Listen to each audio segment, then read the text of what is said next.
بسم اللہ الرحمن الرحیم۔ پروگرام منہاج کے مہمان کے ساتھ میں ہوں خرم خورشید۔ آج ہم حضور شیخ الاسلام پروفیسر ڈاکٹر محمد طاہر القادری صاحب کی زندگی کی ان ابتدائی ایام کا ذکر کریں گے کہ جب انہوں نے تدریس کا آغاز کیا، جب وہ یونیورسٹی میں بطور استاد انہوں نے پڑھانا شروع کیا، اور اس زمانے کی ان کی یادیں، اس زمانے کے ان کے واقعات آج ہم ان کو بڑی تفصیل کے ساتھ آپ سے ذکر کریں گے۔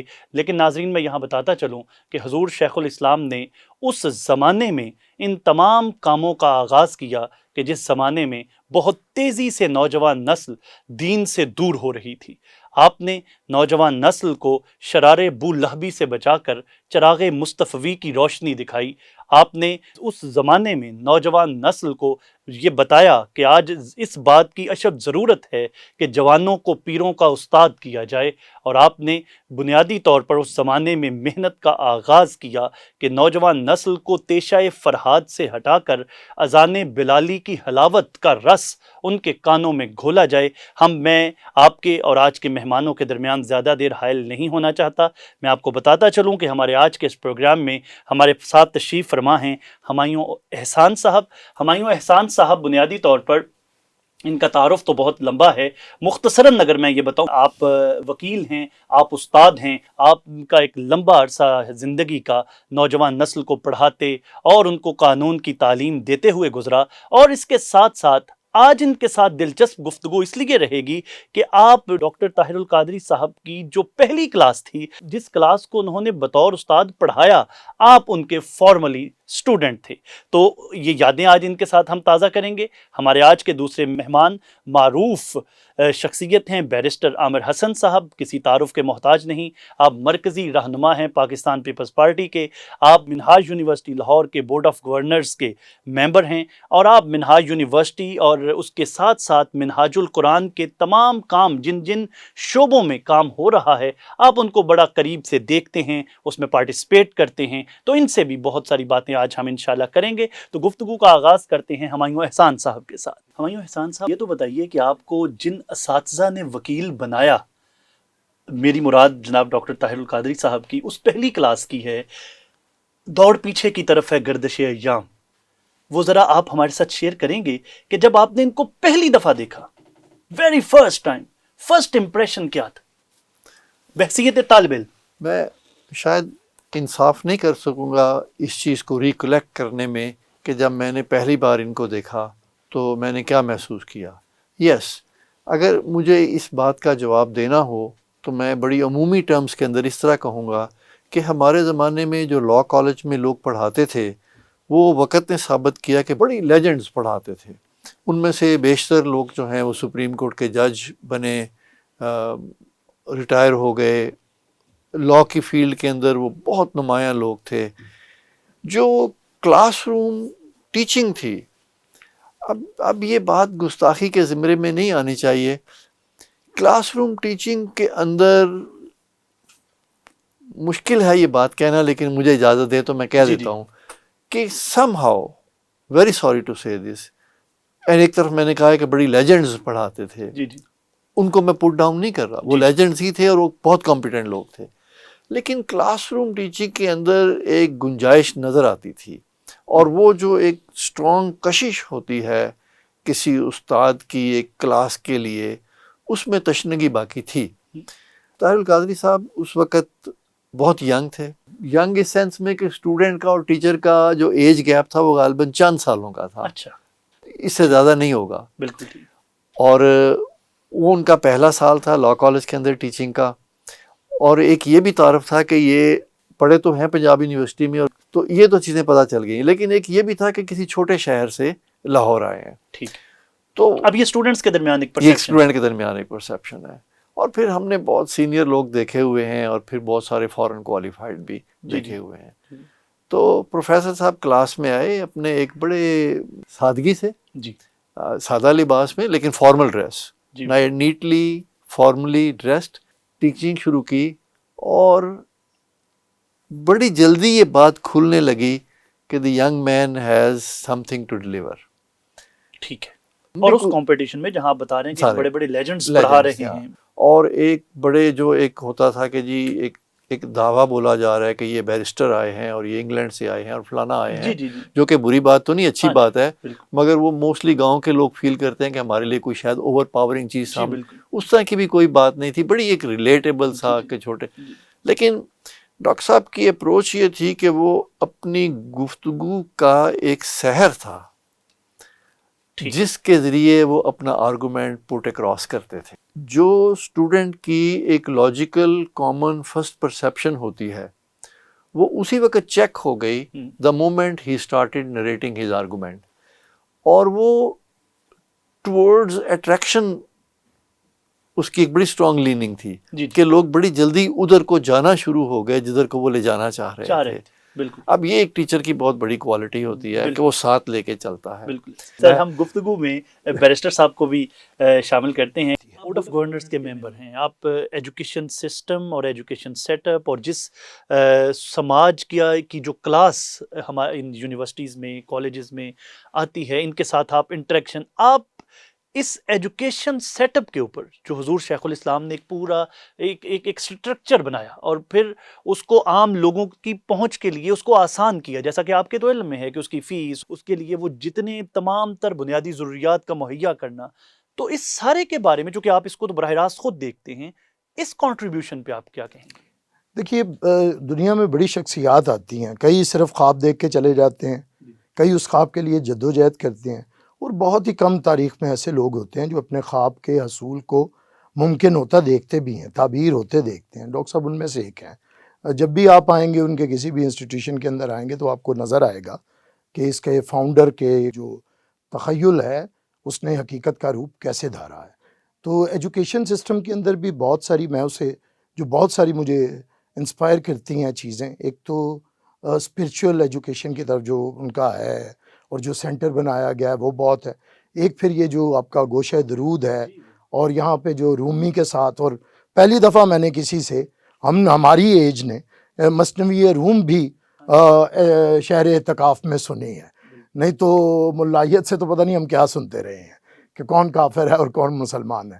تو انہوں نے بہت ہی خوبصورت انداز میں جو ضرورت تھی، ایک تو یہ، اور ایک ایجوکیشن جو میرے خیال سے ایجوکیشن محض ایجوکیشن نہیں ہے. آج میں جو دیکھتا ہوں ہم نے شاید انگریزی دانی کو تعلیم سمجھ لیا ہے، ایجوکیشن سمجھ لیا ہے کہ کوئی انگریزی بولنے لگے، جیسے کہ آج کے پرائیویٹ سکولز پیرنٹس کے ساتھ انگریزی بول کے انہیں ڈرا کے تو فیسوں کو بڑھاتے ہیں.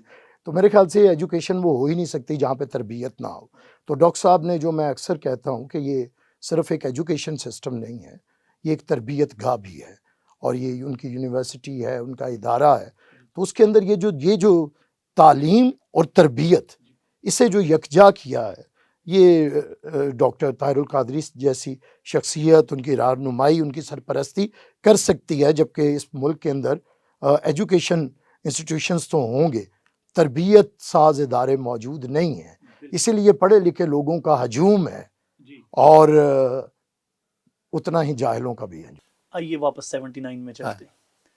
یہ تو کلاس روم کا انوائرمنٹ تو آپ نے ہمیں بتایا کہ وہ آئے اور انہوں نے وہ بڑا خوبصورت ایک منظر اور ایک انرجی اور ایک کانٹینٹ ملا بچوں کو. اور کلاس روم سے باہر ان کے ساتھ کی کوئی یادیں آپ کی؟ دیکھیے، کلاس کے اندر جب آپ اسیس کرتے ہیں تو آپ پھر اگر سوسائٹی میں گھومتے ہیں تو آپ دیکھتے ہیں کہ بھئی یہ آدمی تو یہاں بھی بہت یوزفل ہے، یہ آدمی تو یہاں. تو دیکھیے، ایک تو ان کا جو پرسنل نالج تھا نا، وہ ایک روایتی نالج نہیں تھا.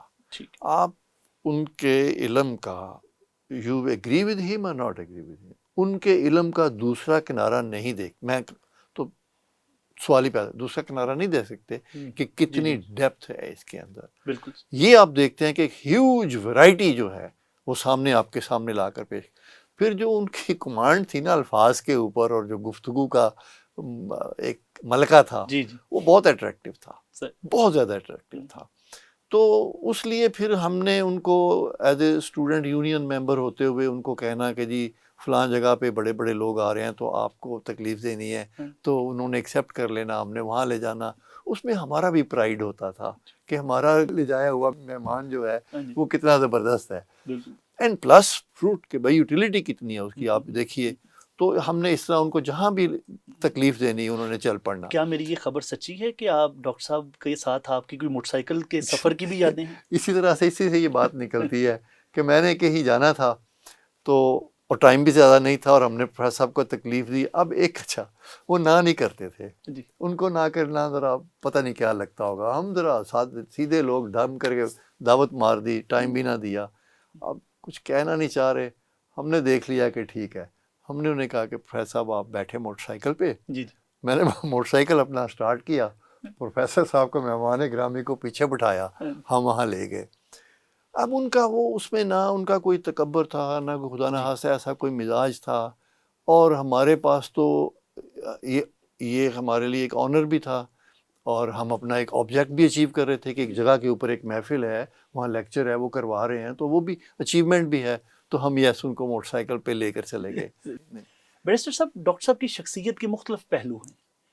اگر میں بیرسٹر عامر صاحب سے پوچھوں کہ ڈاکٹر صاحب کی شخصیت کا کون سا وہ پہلو ہے جو آپ کو سب سے زیادہ انسپائر کرتا ہے, تو وہ کون سا ہوگا؟ انسان کے اندر جو سب سے بڑی کوالٹی ہوتی ہے وہ خدا کی طرف سے دی گئی ہوتی ہے, اور اگر آپ اسے قائم بھی رکھیں اور اس کی نگہداشت کر کے اور اسے مزید اجاگر کریں تو یہ پھر کرم ہوتا ہے اللہ کا. میں سمجھتا ہوں کہ ڈاکٹر صاحب کے اندر جو چیز ہے, ایک تو انہیں جیسے بھی پروفیسر صاحب نے بھی فرمایا کہ الفاظ کا جو ادائیگی ہے, لفظ تو وہی ہیں, کوئی بھی بولے گا لفظ تو آپ نہیں لا رہے, جو لینگویج بولیں گے وہی بولیں گے, لیکن اصل میں اس لفظ کو حرمت دینا وہ آپ کا کردار دیتا ہے, اور کردار سے لہجہ وجود میں آتا ہے. تو میں سمجھتا ہوں کہ ڈاکٹر صاحب کی مجھے جو چیزیں کہ وہ جو بات کہنا چاہتے ہیں وہ کہہ پاتے ہیں, اور جو پہنچانا چاہتے ہیں وہ پہنچا پاتے ہیں.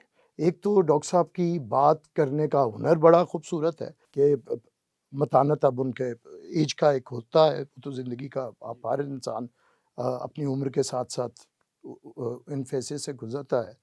میں جو ڈاکٹر صاحب کا اس کے باوجود ساری چیزوں کے متانت کے باوجود جو ایک توانگی ہے لہجے کے اندر, وہ ان کے موجود ہے.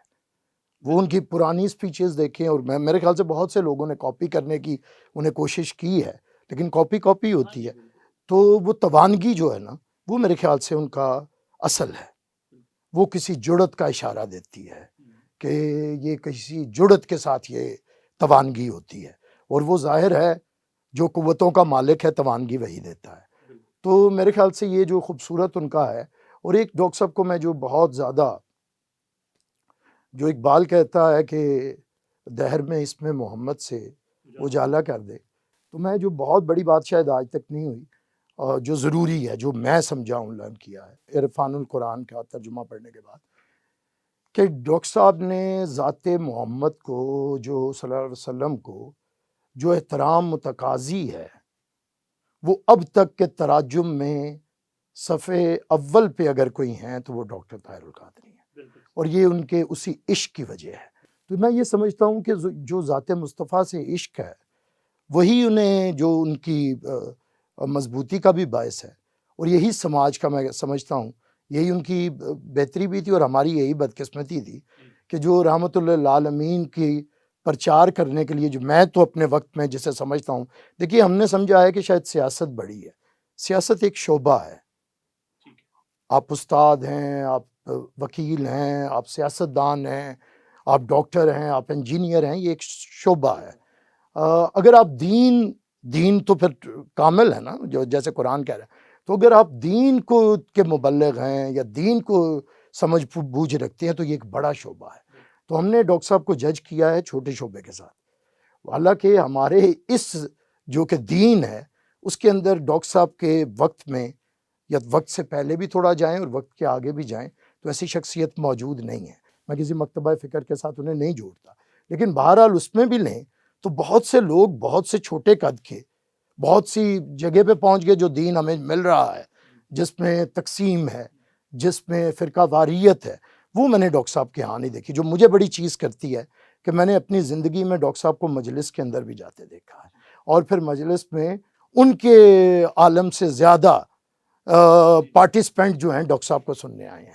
پھر میں نے ڈاکٹر صاحب کو چرچ کے اندر بھی جاتے دیکھا. تو بین المذاہب بھی اور آپ کے فرقوں سے بھی بالا ہو کے, تو ان کی میرے خیال سے سماج کو ضرورت تھی. آپ نے جیسے فرمایا کہ ان کو اس طرح ان کی شخصیت سے فائدہ نہیں لیا گیا, تو ہمیں اس کا خمیازہ بھی بھگتنا پڑا.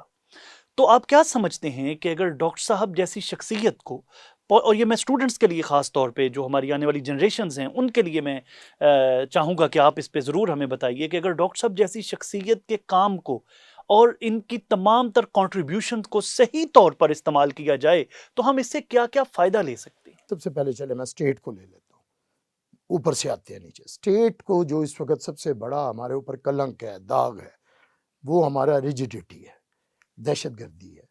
اب ڈاکٹر صاحب نے جب قومی اسمبلی کے رکن کی حیثیت سے جو ریزائن کیا ہے، جو ریزگنیشن انہوں نے لکھا ہے، وہ پورا ایک فتویٰ ہے دہشت گردی کے خلاف. اور اگر آپ کا اگر بطور ایم این اے وہ یہ کام کریں تو اگر وہ اور جگہ پہ ہوں اسٹیٹ کو، اور اسٹیٹ انہیں لے ان سے وہ کام جو لینا چاہیے تھا، تو وہ ایک بہتر سفیر کے طور پہ مذہب محض یہ کہہ دینے سے کہ اسلام دین امن ہے بن نہیں جاتا. جب مسلمانوں نے بندوق اٹھائی ہو، مسلمان سر کو فٹ بال بناتے ہوں، مسلمان دوسرے کی عبادت گاہوں میں، تو محض کہہ دینے سے کہ دین اسلام جو ہے امن کا دین ہے، نہیں، کردار اور سیرت کیا ہے، آپ کے رویے کیا ہیں. تو اس میں ہمیں دکھانے کے لیے دین اسلام کا ایک بہترین پورٹرے کرنے کے لیے وہ ڈاکٹر صاحب کا تھا. تو میں جو سمجھتا ہوں کہ جب آپ بڑے لوگوں سے کام نہیں لیتے، جیسا کہ ڈاکٹر صاحب کو میں نے ملاقات کرتے ہوئے جسارت کہہ لیں یا شاید اپنی طبیعت سے بغاوت کہہ لیں، میں نے ان کے ساتھ کہہ دیا تھا کہ ڈاکٹر صاحب آپ بڑے ہیں قد کے، آپ کے لیے سیاست کا پنجرہ بہت چھوٹا ہے. اور میں نے ان سے یہ بھی کہا تھا کہ آپ کو اس سے میرا نہیں خیال کہ آپ کا یہ ہے، کیونکہ یہاں پہ لوگ بڑے ہم چھوٹے لوگ ہیں. ہمارا کوئی مخالف سیاسی ہے تو ہم اسے بڑا ہی دشمن کر کے گردانتے ہیں. اس کی شخصیت کے سارے روشن پہلو جو جیسے مولا علی کہتے ہیں کہ زمانے کی یہ ہے کہ اگر کسی کو اچھا کہنے پہ آئے تو اس کی برائیوں کو بھی بھول جاتی ہے، اور کسی کو برا کہنے پہ آئے تو اچھائیوں کو صرف نظر کر دیتے. تو میں کہہ رہا ہوں کہ وہ سیاست میں جن لوگوں نے جو کبھی ڈاکٹر صاحب کے جوتے اٹھاتے تھے، ڈاکٹر صاحب کو اپنا مرشد سمجھتے تھے، انہوں نے بھی جو زبان درازی بعد میں کی، زبان درازی بھی کر دیتے تو کوئی بات نہیں، جو دہشت گردی بھی کی اور جو کچھ یہاں پہ ہوا، تو اس سے آپ یہ ایک اندازہ لگائیں کہ کسی نے وہ چیز لی نہیں ہے. تو ڈاکٹر صاحب کا ایک قد بڑا تھا سماج کے اندر، ریاست کے اندر.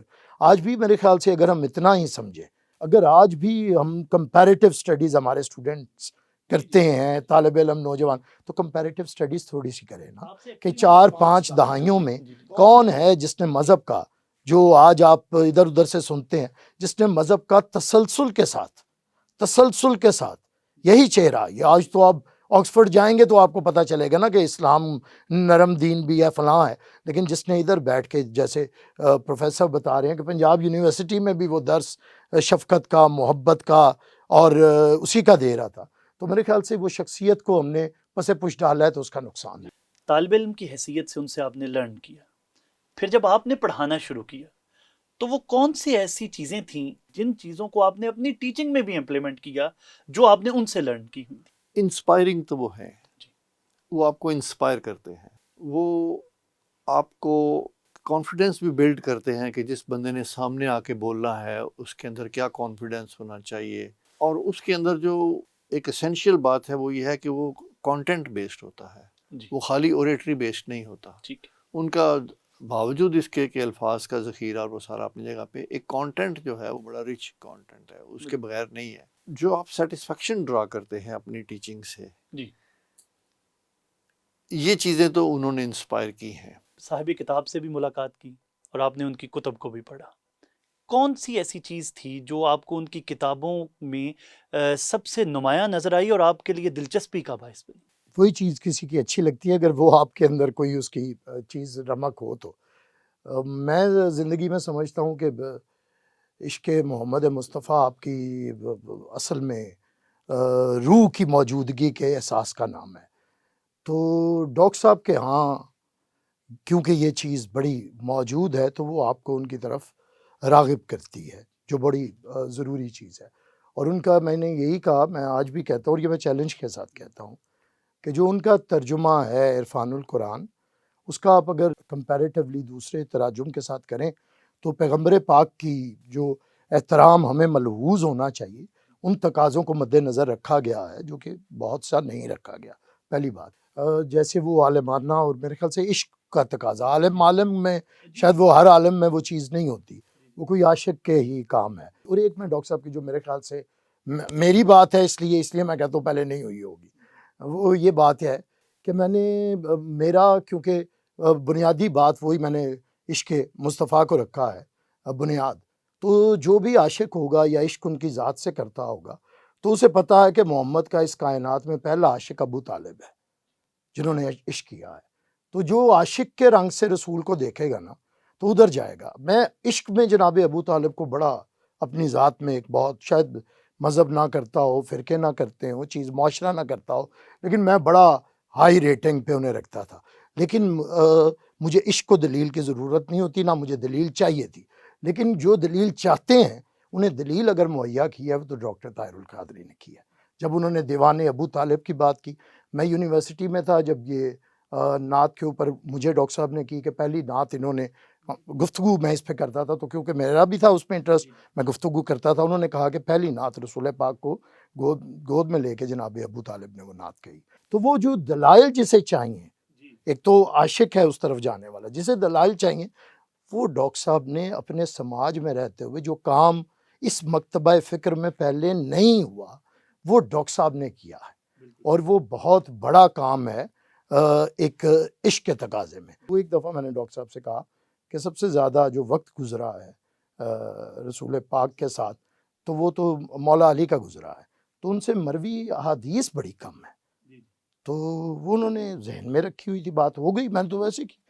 تو تھوڑے عرصے کے بعد انہوں نے کہا، پھر مجھے ڈاکٹر حسین صاحب کے ذریعے آیا پیغام کہ انہوں نے وہ ساری احادیث مجتمع کی ہیں، 12,000 یا 15 بھی مجھے ملی نہیں ہے، میں اس کا بھی ہوں، تو انہوں نے وہ لکھی۔ تو وہ مجھے ایک بڑا ایک سرور دیتی ہے یہ چیز کہ میرے سوال کو انہوں نے محض سوال نہیں رکھا، اسے جواب بنا کے تاریخ کے لیے ایک جواب دیا ہے۔ ڈاکٹر صاحب کوئی آپ کو بلا رہا ہوگا ادارے کو ضرورت ہے، کوئی بلا رہا ہوگا سیاست کو ضرورت ہے، کوئی بلا رہا ہوگا اپنے حیثیت سے، لیکن میں بلا رہا ہوں کہ میں نے وہ شعر پڑھا تھا کہ ہم راہ روے دشت بلا روز ازل سے اور قافلہ سالار حسین ابن علی ہے۔ تو میں نے کہا تھا کہ ڈاکٹر صاحب اب یزید کے حق میں بھی تقریریں شروع ہو گئی ہیں، اب آپ کا آنا، تو اس پہ ڈاکٹر صاحب نے کچھ الفاظ کیے تھے، میں نہیں کہوں گا، ان کا قد ہے، میں ان کے دہرا بھی نہیں سکتا۔ تو انہوں نے ایک بات کی تھی اور اس کے بعد ڈاکٹر صاحب نے اس پہ یہ یزید کے اوپر یہ جو ایک پورا انہوں نے کتاب ایک پورا لکھا ہے، تاکہ یہ ان کا میرے خیال سے قرض تھا ان کی نسل کا کہ اگر کسی بھی مکتبہ فکر سے کبھی کوئی اٹھ کے یزید کے حق میں آنے لگے تو پھر اس وقت کا شیخ الاسلام خاموش نہیں ہوا، اور اس نے یہ لکھ کے اور ایک مرتب کر دی ہے۔ میں یہ سمجھتا ہوں کہ یہ وہ ذاتی حوالوں سے میری ان کے ساتھ کچھ بہت زیادہ، اور بنیاد ان کی عشق مصطفیٰ ہے، وہ جناب ابو طالب سے اگر ہو تو جناب حسین تک آئے یا مولا علی تک ہو تو وہ بنیاد عشق رہی ہے۔ تو میں اسی پیرائے میں انہیں دیکھتا ہوں، ایک عاشق کے طور میں وہ مجھے زیادہ خوبصورت لگتے ہیں اور زیادہ من بھاتے ہیں۔ جی سر بیرسٹر صاحب، آپ نے بڑی خوبصورت بات کی کہ ہماری سوسائٹی حضور شیخ الاسلام سے وہ کام نہیں لے سکے یا ان کو اس طرح کنٹریبیوٹ کرنے کا وہ موقع نہیں دیا گیا کہ اگر وہ کرتے تو شاید آج پاکستان کی ڈیسٹینیشن تھوڑی مختلف ہوتی۔ اب وہ وقت تو گزر گیا، آئندہ آنے والی نسلوں کو آپ کیا پیغام دیں گے کہ وہ حضور شیخ الاسلام کی تعلیمات سے فیض یاب ہو کر کس طرح اپنی اور اپنے ملک کی تقدیر کو سنوار سکتے ہیں؟ دیکھیے کوئی بڑی شخصیت آئے تو یہ اس پہ احسان نہیں ہوتا کہ میں اسے مانوں گا تو کوئی اس پہ احسان ہے۔ اگر آپ نے بہتر ہونا ہے تو کسی بڑے کی جو بڑا ہو، عمر کی بات نہیں کر رہا، جو قد میں بڑا ہو، جو اپنے آدرشوں میں بڑا ہو، افکار میں بڑا ہو، اس کے بڑے ہونے کو اگر آپ مانیں گے تو اس سے آپ بھی بڑے ہوں گے۔ تو میں سمجھتا ہوں کہ میں آج بھی جو موضوع سمجھتا ہوں، اب پاکستان کے جتنے بھی یا ہمارے سماج کے جتنے بھی پرابلمز ہیں اس کے اندر آپ کی یہ دہشت گردی ہے، یہ عدم برداشت ہے، یہ نفرت ہے، یہ آج بھی پاکستانی ریاست کو اگر کوئی ہے تو ادارہ سازی نہیں ہو رہی ہے۔ جو ہمارے کانسٹیٹیوشن میں ٹرائکاٹمی آف پاور ہے اس پہ کوئی پورا چل ہی نہیں رہا۔ پارلیمنٹ کا دل ہوتا ہے میں اسے ٹھیک کر لوں، جوڈیشری کا دل ہے میں اسے ٹھیک کر لوں، اور ایگزیکٹو کسی اور کو ٹھیک کرنے گئی ہوئی ہے، تو اپنا اپنا کام خود کو کوئی ٹھیک نہیں کر رہا۔ ڈاکٹر صاحب کے ہاں ان کی شخصیت اور ان کا جتنا بھی انہوں نے جتنا کام، اور یہ کوئی چھوٹا کام نہیں ہے ڈاکٹر صاحب نے جو کیا ہے، یہ میرے خیال سے آپ کے عہد میں کم لوگوں نے اتنا بڑا کام کیا ہے. تو وہ جو ادارہ سازی ہے وہ ڈاکٹر صاحب کی میرے خیال سے فکر کی ایک بڑی بنیادی چیز ہے جس کی کہ ریاست کو ضرورت تھی، کیونکہ آج جمہوریت کی تعریف یہ ہے کہ smooth functioning of all the institutions of the state. تو اس کے اندر جو ڈاکٹر صاحب کا جو ایک شخصیت نہیں ہوگی اور افکار نہیں ہوں گے تو کام نہیں آپ کر سکتے. محض آئین کی یہ عبارتیں ریاست کو معتبر نہیں بناتی ہیں کہ ہم نے آئین بڑا اچھا لکھا ہے. فادر فگر کے طور پہ، کیونکہ دین میں نے اس صدی کے اندر یہ بہت بڑی شخصیت ہیں، تو ضرورت ہے اگر آج بھی انہیں فالو کر لیا جائے، افکار کو کر لیا جائے، تو میرے خیال سے عدم برداشت ختم ہوتی ہے. بڑا خوبصورت ہو جائے گا کہ یہ مجالس کی اور میلادوں کی تفریق ختم ہو جائے گی. بات تو ایک ہی ہے. اگر وہ الحسین منی وانا من الحسین ہے تو ان کا میلاد ان کی مجلس ہے اور ان کی مجلس ان کا میلاد ہے. اور اگر یہ بھی میں نے پہلی دفعہ دیکھا ہے کہ جو سورہ مریم میں مسیح کا یوم ولادت پہ خدا نے سلام کیا ہے، تو میں نے مناتے ہوئے مذہبی میں جیسے اپنے طور پہ وہ ڈاکٹر طاہر القادری صاحب ہیں. تو اگر یہ کام کر لیا جاتا تو جو نفرتیں آج جو اسٹیٹ پہ انگلیاں اٹھ رہی ہیں نہیں اٹھی. آج بھی سبق سیکھ لیں، موجود بھی ہیں تو ان سے بھی سبق لے لیں، ان کی تحریروں سے لے لیں، ان کی آواز سے لے لیں. بہرحال آواز اور جو حروف اور جو لہجہ ہوتا ہے وقت اسے دبانا بھی چاہے لیکن جو لازمہ والا ہوتا ہے دبانے نہیں دیتا.